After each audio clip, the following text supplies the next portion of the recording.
Hello, I'm Owen Corso, and I'm going to walk you through the innovation process. There's 4 simple steps. Number 1 is observe. Number 2 is extract insights. Number 3 is generate ideas. And number 4 is test hypotheses. Now first, when we start out, we're in the world of the concrete. We're going to gather data. We're going to interview users. We're going to collect all the information we can about this problem, about this wicked problem that we're trying to solve that doesn't have an easy answer. So in order to do that, we have to get everything we can. We have to get outside of ourselves, get outside the building. Talk about how you observe and gather data in your work. Well, when beginning a project or initiative with cross-functional teammates, I try to ask them all I can about their goals and their objectives so that I can have a better idea of how to create an effective partnership. The second step, once we've done this, we move into the abstract world and we start to try to decipher an underlying theme, cluster the data, and then there might be patterns in the data or something underlying causing this, the root cause analysis, the ask why 5 times. Give an example of how you've identified patterns in data.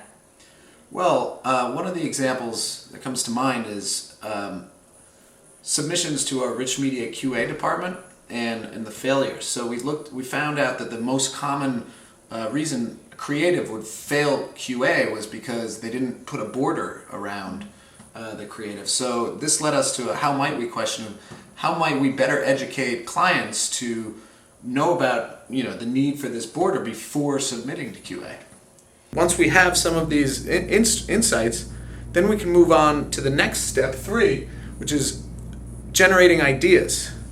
Now, moving from the ideas, we're still in the abstract, but now we begin to converge and bring together the ideas with this synthesis. How do you approach ideation differently after learning about the innovation process? Well, before, I used to schedule a meeting and then brainstorm as a group, but now I brainstorm independently in isolation and then come together as a group for evaluation. Lastly, once we have these ideas, then we're ready to go build something and test to see if these insights we've generated, these ideas, are really going to address users' needs or solve this problem that we're faced with. And that's when we move back into the concrete world and we're going to test, we're going to build something, and we're going to, see it out in the world. How do you go about experimenting and testing your hypotheses? Well, at Google we have products that are evolving all the time. So when we push out new product changes, I spend time with clients asking them how their experience is using these new updates, and then I bring that voice of the customer back to the product team for synthesis and kind of analysis to build in new and better products.